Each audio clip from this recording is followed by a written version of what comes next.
Hi everyone, I am Engineer John Wong. Show you fantastic, important and informative update.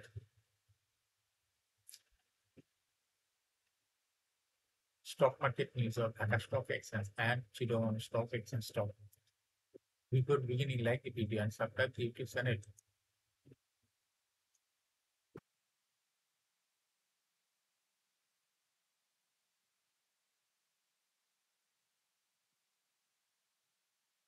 Engineer John Paul. It is learning video. Stock market is a good bicycle company. Dhaka Stock Exchange website হতে সংগৃহীত fantastic, important and informative update news এবং stock market analysis করে তুলতে সহকারে আজকে video শুরু করেছে।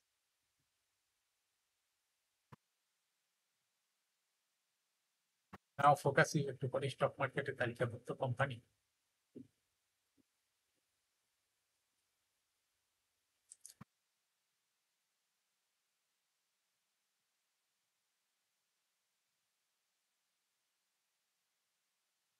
National housing finance PLC এর ফান্ডামেন্টাল অ্যানালিসিস করে সঙ্গে ভিডিওতে টেকনিক্যাল আলোচনা করবো। কাজের সঙ্গে থাকুন ভিডিওটিতে শেয়ার বাজারের কিছু বিনিয়োগকারীরাও উপকৃত হবেন। যারা ইউটিউব চ্যানেল ইঞ্জিনিয়ার চন্ডিপাল এটা সাবস্ক্রাইব করছেন তাদের কমেন্টস থেকে আজকে ফিনান্সিয়াল ইনস্টিটিউশন সেক্টরের company national housing finance PLC এর ফান্ডামেন্টাল এটা পিক করেছে। ন্যাশনাল হাউজিং ফাইন্যান্স পিএলসি এই কোম্পানিটা পিক করা হয়েছে। স্টক মার্কেট নিয়ে প্রতিনিয়ত আলোচনা করে তাদের ইউটিউব চ্যানেল ইঞ্জিনিয়ার চন্ডিপাল এটা সাবস্ক্রাইব না করে থাকলে এখন ইউটিউব চ্যানেল ইঞ্জিনিয়ার চন্ডিপাল এটা সাবস্ক্রাইব করুন। সাবস্ক্রাইব করে পাশেই থাকুন। The fantastic index update Dhaka stock এক্সচেঞ্জের ইন্ডেক্স সর্বশেষ দেখা যাচ্ছে 1.39 আসবে 4,838.39 হয়েছে। ডিএসসিতে টাকার অঙ্কে 464.53 কোটি টাকার বেশি ট্রানজেকশন হয়েছিল। ডিএসসিতে দেখা যাচ্ছে ইসলামী ব্যাংক হল্টেড হয়ে গেছে। ইস্টার্ন লোগো মার্কেট থেকে হল্টেড ছিল সর্বশেষ পর্যায়ে। ঢাকা স্টক এক্সচেঞ্জের ইন্ডেক্স আপডেট ঢাকা স্টক এক্সচেঞ্জের বুলিঞ্জার ব্যান্ড মোমেন্টাম ইন্ডিকেটর সেই সঙ্গে MACD RSI volume momentum indicator দেখতে পাচ্ছেন। বুলিঞ্জার ব্যান্ড আপার ব্যান্ড ও লোয়ার ব্যান্ড পুনরায় পর রকমের বৃদ্ধি লক্ষ্য করা যাচ্ছে এবং সর্বশেষ বুলিঞ্জার ব্যান্ডে বুলিশ মুডে ট্রেড হওয়াতে বিয়ারিশ মুডে ট্রেড হওয়ার রেড কালার ক্যান্ডেল সৃষ্টি হয়েছে। এমএসিডিতে ব্লু লাইন রেড লাইনকে ক্রস করে উপরে উঠে গেছে। হিস্টোগ্রামও জো লাইনের উপরেই কারো গেম চালায় পজিটিভ ভলিউম ক্রিয়েট করছে। আরএসআই দেখা যাচ্ছে 50-র উপরে আছে। আরএসআই অ্যানালাইসিসে দেখা যায় মে মাসের থেকে আরএসআই 25 এর নিচে ছিল, কিন্তু বর্তমানে আরএসআই 25 এর উপরে চলে গেছে। এমএসিডি লাইন অ্যানালাইসিসে দেখা যায় এপ্রিল মাসের থেকে এমএসিডি লাইন জিরো লাইনের কাছাকাছি ছিল, কিন্তু বর্তমানে এমএসিডি লাইন জিরো লাইনের নিচে।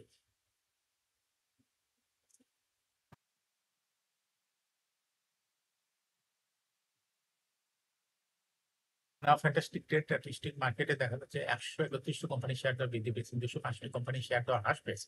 সেই সঙ্গে 65টি কোম্পানি শেয়ার দর ছিল অপরিবর্তিত। নাও ফ্যান্টাস্টিক ইন্ডেক্স মোবাইল যে সমস্ত কোম্পানি ইন্ডেক্সকে উপরে তোলার চেষ্টা করছে তার মধ্যে প্রথমে রয়েছে ইসলামিক ব্যাংক। ইন্ডেক্সকে 21.34 প্লাস করছে। এরপর পর্যায়ক্রমে রয়েছে ব্র্যাক ব্যাংক, আলারা bank, Pubali bank, national bank, ACI, Midland bank, Bangladesh submarine capital PLC, bank Asia, Olympic এই কোম্পানিটি শেয়ার দর বৃদ্ধি পেয়েছে। দেশের যে সমস্ত কোম্পানি ইন্ডেক্সকে নিচের দিকে নামানোর চেষ্টা করছে তার মধ্যে প্রথমে রয়েছে ব্রিটিশ আমেরিকান টোবাকো। ইন্ডেক্সকে 2.47 মাইনাস করছে। এরপর পর্যায়ক্রমে রয়েছে Walton hitech, Berger, Bex pharma, Lovello ice cream,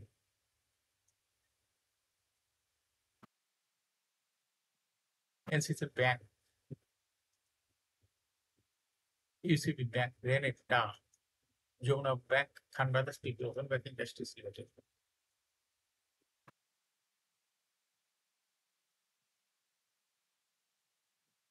share বাজার তালিকাভুক্ত ন্যাশনাল হাউজিং ফাইন্যান্স 31শে ডিসেম্বর 2024 অর্থ বছরের জন্য 10% অ্যাক্টিভিটি।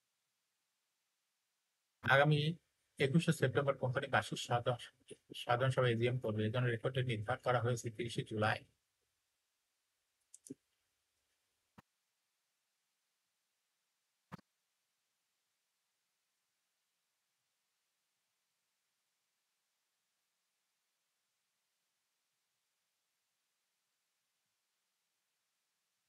শেয়ার বাজার তালিকাভুক্ত ফার্মা খাতের 34টি কোম্পানির মধ্যে 2025 সালে 31শে মে পর্যন্ত বিনিয়োগ তথ্য হালনাগাদ প্রকাশ করেছে 30টি কোম্পানি। হালনাগাদ তথ্য অনুযায়ী মে 2025 মাসে প্রাতিষ্ঠানিক বিনিয়োগ বেড়েছে 19টি কোম্পানি।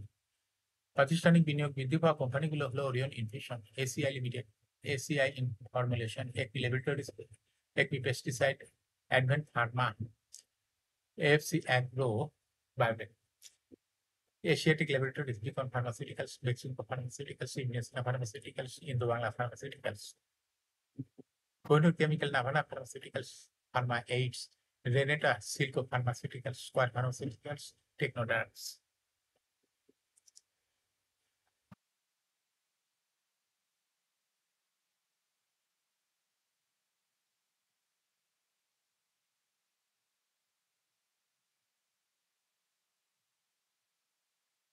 সিল্কো ফার্মাসিউটিক্যালস 30শে এপ্রিল কোম্পানিটিতে প্রাতিষ্ঠানিক বিনিয়োগ ছিল 15.76%। 31শে মে বেড়ে দাঁড়িয়েছে 15.81%। একই সময়ে সাধারণ বিনিয়োগকারীদের শেয়ার 48.77%, যা 31শে মে কমে দাঁড়িয়েছে 48.73%। তবে আলোচ্য সময় উদ্যোক্তা পরিচালকদের শেয়ার 35.46% ছিল, কমে দাঁড়িয়েছে 37.46%।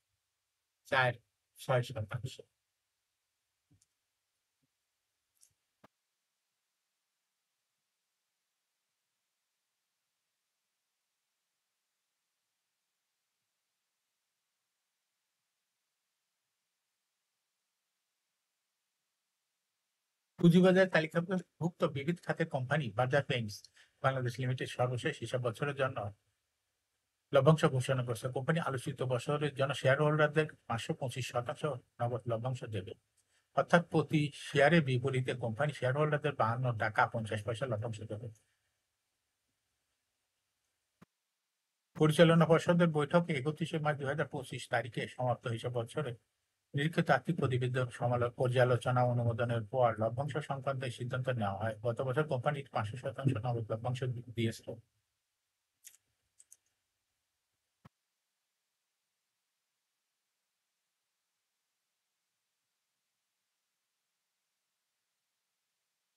সর্বশেষ বছরে সম্মিলিত কোম্পানির শেয়ার প্রতি আয়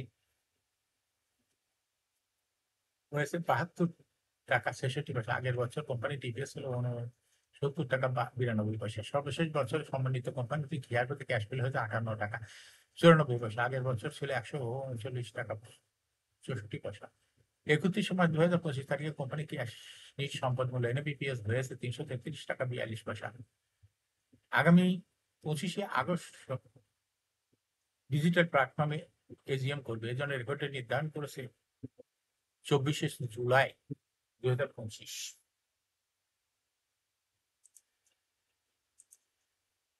শেয়ার বাজার তালিকাভুক্ত ন্যাশনাল হাউজিং ফাইন্যান্স পিএলসি এর ফান্ডামেন্টাল অ্যানালাইসিস করে সঙ্গে ভিডিওতে টেকনিক্যাল আলোচনা করব। কাজের সঙ্গে তখন ভিডিওটিতে শেয়ার বাজারের ক্ষুদ্র বিনিয়োগকারীরা উপকৃত করবেন। যারা ইউটিউব চ্যানেল ইঞ্জিনিয়ার সঞ্জীব আলীকে সাবস্ক্রাইব করছেন, তাদের কমেন্টস থেকে আজকে ফাইন্যান্সিয়াল ইনস্টিটিউশন সেক্টরের company national housing finance PLC এটা পিক করছে। ন্যাশনাল হাউজিং ফাইন্যান্স পিএলসি এর ট্রেডিং কোড হলে NH ফাইন্যান্স ইন্ডাস্ট্রিজ লিমিটেড। এই কোম্পানিটি সর্বশেষ মার্কেটে ক্লোজিং দর ছিল 24 টাকা।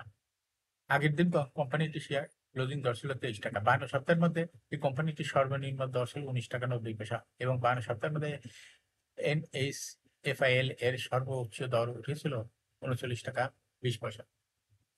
এই কোম্পানিটি ফিনান্সিয়াল ইনস্টিটিউশন সেক্টর একটি কোম্পানি। অথরাইজড ক্যাপিটাল 200 কোটি টাকা, পেইড আপ ক্যাপিটাল 117.031 টাকা, রিজার্ভ রয়েছে কোম্পানিটির 104.46 কোটি টাকা। ক্যারিং হলো 31শে ডিসেম্বর।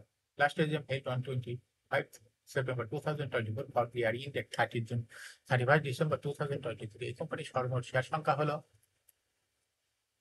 11,70,31,200টি শেয়ার রয়েছে সর্বমোট। এই কোম্পানি সর্বশেষ 2023 সালে 10% ক্যাশ ডিভিডেন্ড দিয়েছিল বিনিয়োগকারীদের।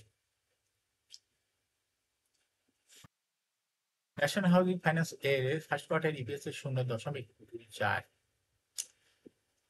Price earn ratio based on latest audited financial statement in the year 13 June 2025 এর PE ratio হয়েছে হলো 23.3। Financial performance as per audited financial statement in the year 2019 সালে EPS ছিল 2.02, 20 সালে ছিল 2.75, 21 ছিল 2.23, 22 ছিল 2.25 এবং 2023 সালে EPS হয়েছে 1.03। অর্থাৎ ন্যাশনাল হাউজিং ফাইন্যান্স এই কোম্পানিটির ইপিএস এর গ্রোথ 19 সালের তুলনায় 2023 সালে একটু কমে গেছে। এই কোম্পানিটির এনএভি পার শেয়ার 2019 সালে ছিল 16.17, 20 ছিল 17.91, 21 18.65, 22 19.4, 2023 সালে এনএভি পার শেয়ার হয়েছে 18.93। অর্থাৎ ন্যাশনাল হাউজিং ফাইন্যান্স এই কোম্পানিটির এনএভি পার শেয়ার গ্রোথ 19 সালের তুলনায় 2023 সালে অনেকটাই বৃদ্ধি পেয়েছে। কোম্পানিটির প্রফিট 2019 সালে ছিল 23.681 কোটি টাকা। সেখান থেকে 2023 সালে প্রফিট হচ্ছে 12.063 কোটি টাকা। অর্থাৎ 19 সালের তুলনায় 2023 সালে ন্যাশনাল হাউজিং ফাইন্যান্স এর প্রফিট কমে গেছে, অনেকটাই কমে গেছে। এই কোম্পানিটির ডিভিডেন্ড yield 2023 সালে হয়েছে 2.39। লিস্টিং ইয়ার ন্যাশনাল হাউজিং কোম্পানিটি 2009 সালে শেয়ার বাজার তালিকাভুক্ত হয় market category A. Share holding percentage as on 31 December 2023 তে স্পন্সর ডাইরেক্টের কাছে ছিল 50.57%, শেয়ার গভর্নমেন্টের কাছে ছিল 9.39%, শেয়ার ইনস্টিটিউশন কাছে ছিল 10.48%, শেয়ার ফরেনের কাছে কোনো শেয়ার ছিল না। পাবলিকের কাছে ছিল 29.61% share. Share holding percentage as on 31 মে 2025 এ দেখা যাচ্ছে পাবলিক শেয়ার হোল্ডিং পার্সেন্টেজ কমে হয়ে গেছে 28.84%। এর সঙ্গে ইনস্টিটিউশন শেয়ার হোল্ডিং পার্সেন্টেজ বৃদ্ধি পেয়ে হয়েছে 11.25%। এই কোম্পানিটির দেখা যাচ্ছে লং টার্ম লোন রয়েছে বলে 170.357 কোটি টাকা। এই কোম্পানিটি এখন টেকনিক্যাল অ্যানালাইসিস করার জন্য বুলিনিয়ার ব্যান্ড মন্টম ইন্ডিকেটর এর সঙ্গে আপার ব্যান্ড ও লোয়ার ব্যান্ড পুনরায় বড় রকমের বৃদ্ধি লক্ষ্য করা যাচ্ছে এবং সর্বশেষ বুলিনিয়ার ব্যান্ডে বুলিশ মোডে ট্রেড হওয়ায় গ্রিন কালার ক্যান্ডেল সৃষ্টি হয়েছে। এমএসিডি তে ব্লু লাইন রেড লাইনকে ক্রস করে উপরে উঠে যাচ্ছে। হিস্টোগ্রাম ও জিরো লাইনের উপরে গাঢ় গ্রিন কালারের পজিটিভ কলাম ক্রিয়েট করেছে। আরএসআই বর্তমানে দেখা যাচ্ছে 50 এর উপরে আছে। আরএসআই অ্যানালাইসিসে দেখা যায় মার্চ মাসের দিকে আরএসআই 60 উপরে ছিল, কিন্তু বর্তমানে আরএসআই 60 নিচে। এমএসিডি লাইন অ্যানালাইসিসে দেখা যায় মার্চ মাসের পরে এমএসিডি লাইনটি জিরো লাইনের অনেক উপরে ছিল, কিন্তু বর্তমানে এমএসিডি লাইন জিরো লাইনের নিচে। ন্যাশনাল হাউজিং ফাইন্যান্স কোম্পানিটি প্রায় শেয়ার তো হাইব্রিডের মাধ্যমে বিনিয়োগকারীদের লাভ করার সুযোগ করে দেয়। এটা একটা ইন্টারেস্টিং ক্যাটাগরি স্টক এবং ট্রেডিং অপরচুনিটিও ভালো। এরকম fantastic important and informative updated video নিতে দেখতে ইউটিউব চ্যানেল ইঞ্জিনিয়ার সন্ডি পাল এটা সাবস্ক্রাইব না করে থাকলে আপনি ইউটিউব চ্যানেল ইঞ্জিনিয়ার সন্ডি পাল এটা সাবস্ক্রাইব করুন, সঙ্গে লাইক করুন, শেয়ার করুন। ভিডিওটি ফেসবুকে শেয়ার করুন, টুইটার শেয়ার করুন এবং হোয়াটসঅ্যাপের মাধ্যমে শেয়ার করে আপনার ফ্রেন্ডস এন্ড ফ্যামিলিকে শেয়ার মার্কেট সম্পর্কে জানার সুযোগ করে দিতে পারেন। যারা already YouTube channel engineer Sondi পাল এটা সাবস্ক্রাইব করছেন তাদেরকে অসংখ্য ধন্যবাদ। শেয়ার বাজার তালিকাভুক্ত ভালো কোম্পানি ডিভিডেন্ড সংক্রান্ত তথ্যের ভিডিও, আইপিও সংক্রান্ত তথ্যের ভিডিও এবং ফান্ডামেন্টাল অ্যানালিসিস ভিডিও নিয়মিত দেখতে YouTube channel engineer Sondi Pal must subscribe, must like, must share YouTube channel engineer Sondi Pal. Share বাজার তালিকাভুক্ত কোম্পানির গুরুত্বপূর্ণ খবর জানতে YouTube channel engineer Sondi Pal এই ইউটিউব চ্যানেলের ভিডিও নিয়মিত দেখতে পারেন। Thanks for watching this video.